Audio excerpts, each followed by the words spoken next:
Bismillah ar-Rahman ar-Rahim, alhamdulillah, wassalatu wassalamu ala Rasulillah sallallahu alayhi wasallam. My dear brothers and sisters, there's been a lot of videos in the past, I would say 6 months, that have been circling around with the issue of virginity, disclosing virginity. And if you see, just by fitra and natural inclination, it is the women who have to basically defend this, or it is usually focused on them. People might say, well, it's about the brothers too. I've explained this many times. The concept of virginity for brothers is an issue of experience or lack of. When it comes to women, there's a physiological concept of bikara, and inshallah this will be addressed. Now, however, because of all these videos that have been circulating, and because a lot of people have reached out to me to understand this, I have made a detailed research and response with the help of some of the alims, may Allah bless them, who have helped me, and some people that are supporting our dawa from Iqra, the researchers in Iqra, and so on. Why is this important again? And again, I want to make the point for why it is almost like a fixation of men towards women and why women have to defend. And you'll see that it is mostly women and men who justify this, who will try to basically give this justification as a fatwa that is pretty much extended from one fatwa. And it is not that certain things that they're saying are totally incorrect. It is that, I would use the analogy, you have the right arrows, but you're shooting the wrong target. So some of the things that are being said, for example, concealing sins. No one disagrees that a person by default in Islam should conceal the sins. And there are hadith about that, about a person who will sin by night and then reveal in the morning, or vice versa, and so on and so forth. There are many hadith about this. Again, my point is, why is this so important for men? It is because it is an issue of fitra.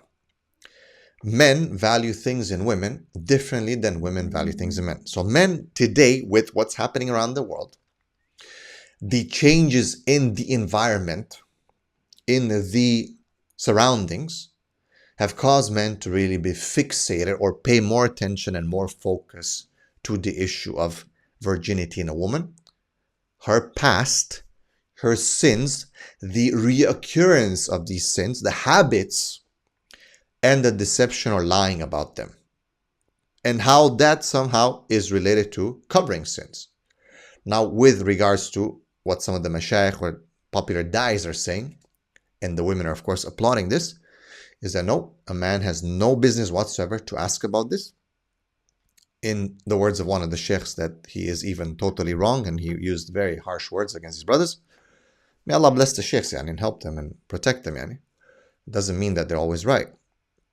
But the issue is very, brothers are very focused on this because it matters so much. Sisters are applauding what the sheikhs are saying. The sheikhs are saying it's not a big deal. You have to, cover your sins. You have to. Yet still, divorces are taking place. There's still deceptive events and histories are being uncovered. And the question is again, why? Is the fatwa wrong? Is the understanding incorrect? What is going on? If the hadith that are being used are sahih and correct. Well, I would like to link it between knowledge and wisdom. Now, I'm not saying that people don't have wisdom, but applying it sometimes in certain situations. Where are we standing today with regards to this issue? Why is it affecting marriages? Why are men so obsessed about the issue of female virginity? Why do men care about a woman's past? What is it? Well, as I told you already, by default, just the fact that we're talking about this, that men are so fixated on it, indeed, and that women have to defend it. And in the words of some women, very harshly. One of the women, under one of my tweets, she responded by attacking men's penis sizes and their insecurities. And you can tell that most likely this woman is one of those women who has a past. Now, inna ba'da dhanni ithm, we should not suspect anyone, and I'm not going to necessarily disclose her name. But you can see posting publicly with such hatred and such passion about this issue can obviously indicate something. So who's attacking, who's defending, and why? Again, it's because men value things in women differently in what women value towards men. Imagine if this would be a video about men virginity, okay, defending the past of men and why men should hide their past and this and that. I'm not saying that men don't have past. I'm not saying that this is not important to women. I'm not saying that in the Sharia this is not important, sin. But it's just very different. Men and women are just very different. Indeed, women themselves don't make such a big fuss about this issue. Now they could say, you see, you guys should not either. Then again, you're missing the point that men and women value things very differently. You cannot tell a man, just because you like purple Volkswagen Beetle cars, that he also has to like them. No, but what's wrong with Beetles? They're nice. Yeah, but a man likes a nice Corvette, black or white. That's just the way it's going to be. You cannot impose on him your standard of what he should look for or put value to. وَلَيْسَ الذَّكَرُ كَالْأُنْثَى. I keep repeating this ayah a billion times, and it is a foundational ayah for understanding our Sharia and understanding why certain things are given to men and not to women, and why Allah subhanahu wa ta'ala told us to not look and hope for what Allah has given some over others. لِلرِّجَالُ النَّصِيبُ. They have a part and a way, and to women a way. Everyone's different. This video is not about men's virginity, it's about women's virginity.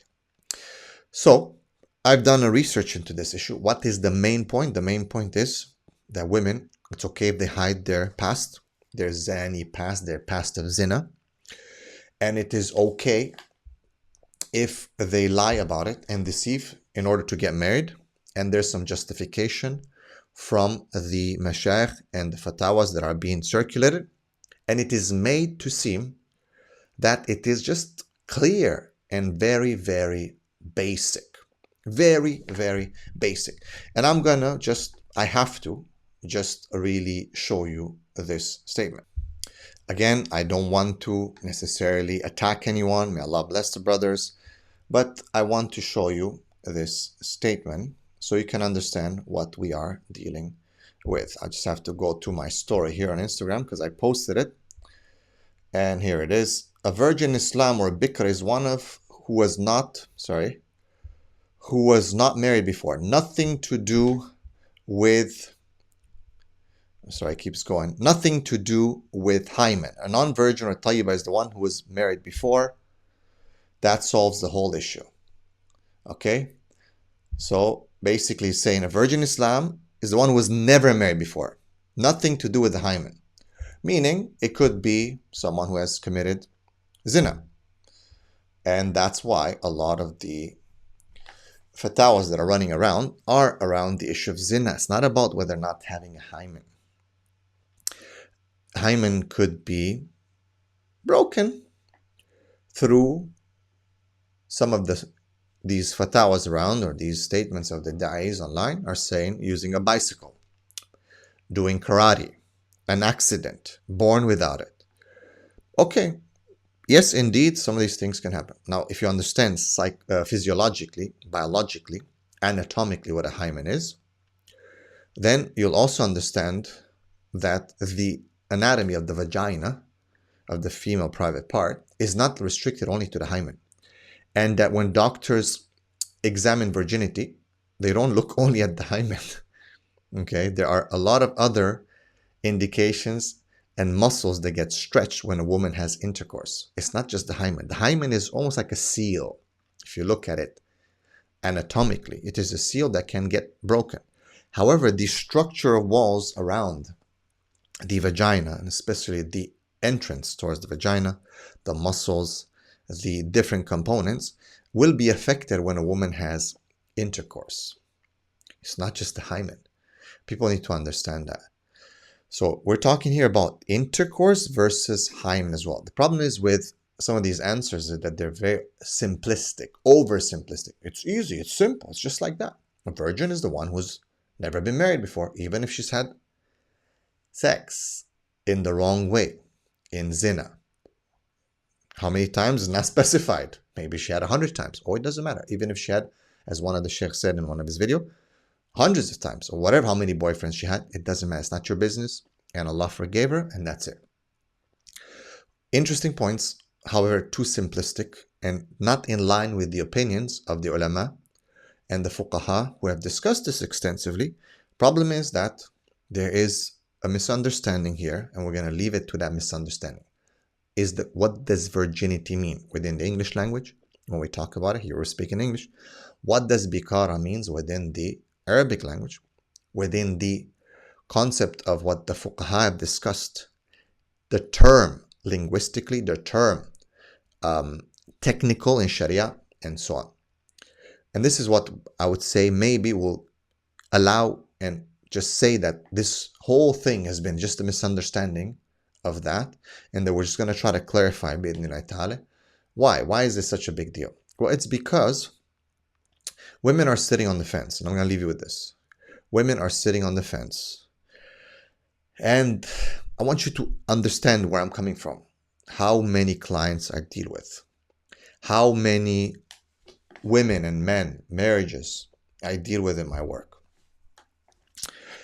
And number one, what the sheikhs are saying, Allah conceals the sins. And my point back is, well, then why are these things coming to our table? Why finally the guy opens up his wife's laptop after 2 weeks of marriage and finds a list of men that she has saved on her laptop, on her main screen, a list of men. Then he opens it up and he sees how many guys she's gone to kissing with, second base, foreplay, and then ultimately penetration. A list. That's right. Many men have been on that list. The question is, why did Allah expose these things? Why do we have so many cases if Allah has covered her sin? As the sheikhs claim that Allah covers the sins and that's it. I understand, totally. I pray that Allah covers your sins and my sins and the sins of all the believing men and women. Ameen. However, the issue stands that we need to deal with these problems. They're on our table in our counseling. The imams, the counselors that work with us have to deal with this extensively. Marriages are breaking. Because bottom line is, as much as you try to justify to men, to tell them you're an idiot, you're delirious, you're this, if you think Allah covered her, and who are you to expose her? Well, he didn't expose her. It was she exposed herself. Allah exposed her by allowing him to see that list. Or different people coming into her life and then being exposed through that. The past comes to haunt. Was her tawbah accepted? Was it sincere? It's not up to me to decide. What I have to deal with is what's in front of us. So that's one major point. The last point that I want you to really, really consider as to why we're talking about this. And that is, imagine girls in university. All these girls in university. 19, 20, 21, 22. And I'm sorry, but in heat. The hormones at the peak of their femininity. All kinds of guys around them, or girls these days. Okay, virginity doesn't need to be broken only through penis vaginal intercourse. There's other things that are being broken. And again, people will be like, bro, you're crazy. I'm telling you what we're dealing with. Wallahi, what we are dealing with is not just a man and a woman having sex today. Women are doing all kinds of other things. And men. So imagine this girl though. This girl that's sitting there, and in her mind, she is this Pakistani, Arabic, Bengali girl raised by her father her whole life. He paid her tuition. And now she's on the fence about it. I just really have attraction to this boy, this young man in my class. He gives me so much attention. I'm so close. We've gone to first base, second base. I have to give attention to him. But I'm afraid I am ashamed because I will lose my virginity. My husband will know. It will be a shame in front of my family, my community. Will Allah forgive me? What should I? All these doubts and these questions, all these shameful things come into her mind because her fitra resonates to that. Her haya is there, and she's doubting. No, I don't want to do it. I'm going to be exposed. I'm going to break my virginity. My hymen will be broken. My future husband, this nice graduated boy from Bangladesh who marries me with his family, they come to our house. Everything is good. He sees me in hijab. He thinks I'm this amazing girl. Yet I've been having sex with so many different men in university, living in campus on student accommodation, sleeping with men, 5, 6, 7, 10. Also some sexual toys, also experiences with some women as well. And I have now a big history. Is that what I want? No, it's shame. I desire that. It's in my head, it's in my mind, but it's all the shame that's stopping me from going there. My father, what he's done for me, my mother, it's gonna be shameful. I'm gonna lose the seal that Allah has created me anatomically as a seal that gets broken. Plus, not to mention the other things around that hymen. It's not just about the seal. Yes, the seal can be broken from me kicking a karate kick or going biking or horse riding. Okay. But I'm talking about when my husband will try to penetrate me on the night of marriage. He'll just go whoop, and he'll realize, whoa, wait a second. I'm not that small that it just goes in like that. You're talking here about there's a problem. It just went in like on ice. What's going on? So she's afraid because her taqwa and her haya is holding her back. And then she scrolls on Instagram or TikTok and finds these reels. You are this if you think that your wife, you can expose her. She had 50 boyfriends. It doesn't matter. Allah covered her sins. And a virgin is not one who's been penetrated. A virgin is just one who's never been married. It doesn't matter if she's been penetrated before. It's known in the Sharia. Technically, a woman who's never been married, i.e. nikah, marriage, she's a virgin. And the one who's been married is a tayyiba. And that's it. And it's as simple as that. Khalas, end of discussion. And anyone who tries to say that is against the Quran and Sunnah. And that's it. It's as simple as that. Imagine what's going to happen in her mind. In her mind, she's going to be like, oh, so you're telling me that I can go with whatever name is, and his friend, and his friends, and my girlfriends, and the toys that I bought from the sex shop or online that are delivered to me without any label and privacy boxes. And then I can claim to be a virgin and take the mahar of a virgin and deceive everyone. And just because Allah covered me. Jackpot. What do you think she's going to do? What do you think she's going to do? She's going to just back off? No. She will go for it. And I'm telling you because I know. Because these are the cases we're dealing with. We have pregnant women in universities.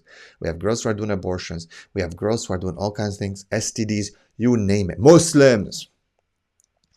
So, wisdom and knowledge. Knowledge is to know that a tomato is a fruit.